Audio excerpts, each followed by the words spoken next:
HD Kumaraswamy മാധ്യമങ്ങളോട് പ്രതികരിക്കുന്ന live ഫീഡാണ് വന്നുകൊണ്ടിരിക്കുന്നത്. നമുക്ക് കേൾക്കാം.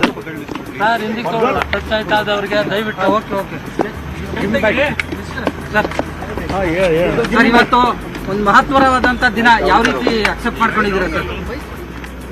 ಜನ ಏನು ತೀರ್ಮಾನ ಮಾಡ್ತಾರೆ ಅದಕ್ಕೆ ಒಪ್ಕೊಳ್ಳೇಬೇಕಲ್ವೇ. ಅಂತಿಮವಾಗಿ ಜನತೆ ತೀರ್ಮಾನವೇ ಕಾರ್ಯರೂಪಕ್ಕೆ ಬರ್ತಕ್ಕಂಥದ್ದು ಪ್ರಜಾಪ್ರಭುತ್ವದ ವ್ಯವಸ್ಥೆನಲ್ಲಿ. ಜನತೆ ಏನು ತೀರ್ಮಾನ ಕೊಟ್ಟರು ಅದನ್ನು ಎಲ್ಲ ರಾಷ್ಟ್ರೀಯ ಪಕ್ಷಗಳು ಎಲ್ಲ ನಾಯಕರು ಒಪ್ಪಲೇಬೇಕು ಅಂತಿಮವಾಗಿ. ಆದ್ದರಿಂದ ಈ ಒಂದು ಇವತ್ತಿನ ಫಲಿತಾಂಶವನ್ನು ಸಮಚಿತ್ತವಾಗಿ ತೆಗೆದುಕೊಳ್ತಕ್ಕಂಥದ್ದು ಕಾಲೇ ಸಿದ್ಧತೆ ಮಾನಸಿಕವಾಗಿ ನಾನು ಸಿದ್ಧವಾಗೇ ಇದ್ದೇನೆ. ಸಮಚಿತ್ತವಾಗಿ ತೆಗೆದುಕೊಳ್ತೀವಿ. ನೀವು ಕೂಡ ಹಲವಾರು ಚುನಾವಣೆಯನ್ನು ನೋಡಿದ್ದೀರಾ. ಈ ಬಾರಿ ಎಷ್ಟು ಸ್ಥಾನ ಬರ್ಬೋದು ಸರ್? ನಿಮ್ಮ ಎಕ್ಸ್ಪೆಕ್ಟೇಷನ್ ಎಷ್ಟು? ಈಗ ನಾನು ನನ್ನ ಎಕ್ಸ್ಪೆಕ್ಟೇಷನ್ ಹೇಳೋದು ಬೇರೆ. ಈಗಾಗಲೇ ಅದು ಯಾವುದು ಎಕ್ಸಿಟ್ ಪೋಲ್ಗಳು ಇವೆಲ್ಲ ಈಗಾಗಲೇ ನೀವು ಕೊಟ್ಟುಬಿಟ್ಟಿದ್ದೀರಲ್ಲ. JDSಗೆ ಇಂತಿಷ್ಟೇ ಸ್ಥಾನ, ಕಾಂಗ್ರೆಸ್ಗೆ ಕ್ಲಿಯರ್ ಮೇಲೆ 140 ಕೆಲವರು ಕೊಟ್ಟಿದ್ದಾರೆ, ಕೆಲವರು 116 ಕೊಟ್ಟವ್ರೆ, ಕೆಲವರು 106 ಕೊಟ್ಟವ್ರೆ, BJPಗೂ ಕೊಟ್ಟಿದ್ದಾರೆ. ಈಗಾಗಲೇ ಎಕ್ಸಿಟ್ ಪೋಲ್ನಲ್ಲಿ ಈಗಾಗಲೇ ನೀವು ಜನಗಳ ತೀರ್ಪೇನಿದೆ ಅಂತ ನೀವೇ ಕೊಟ್ಬಿಟ್ಟಿದ್ದೀರಲ್ಲ. ಅದರಿಂದ ನಾನು ಏನು ನಿರೀಕ್ಷೆ ಮಾಡಲಿ? ಈಗ ನಿಮ್ಮ ಎಕ್ಸಿಟ್ ಪೋಲ್ ಸರ್ವೆ ನೋಡಿದ ಮೇಲೆ ನಾನು ನಿರೀಕ್ಷೆ ಇಟ್ಕೊಳ್ಳೋದ್ರಲ್ಲಿ ಅರ್ಥವೇ ಇಲ್ವೇನೋ ಅಂತ ನಾನು ನಿರೀಕ್ಷೆನೇ ಇಟ್ಕೊಳ್ಳೋಕೆ ಹೋಗಿಲ್ಲ. ಜನತೆಗೆ ಬಿಟ್ಟಿದ್ದೀನಿ, ದೇವ್ರಿಗೆ ಬಿಟ್ಟಿದ್ದೀನಿ ಅಷ್ಟೇ. Let us see another 2-3 hours. What are all the chances for which party or which leader? You can see. We can wait for another 2-3 hours.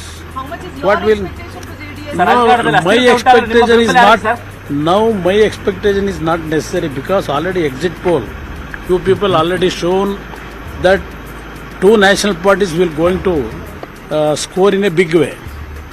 There is no third alternate about your exit poll.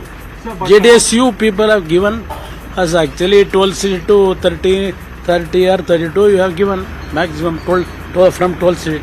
Let us see. Sir, also predicted that you will be crossing around 38. Pardon? Sir, ಅಸ್ಥಿರತೆ ಉಂಟಾದರೆ ತಮ್ಮ ಬೆಂಬಲ ಯಾರಿಗಿರುತ್ತೆ sir?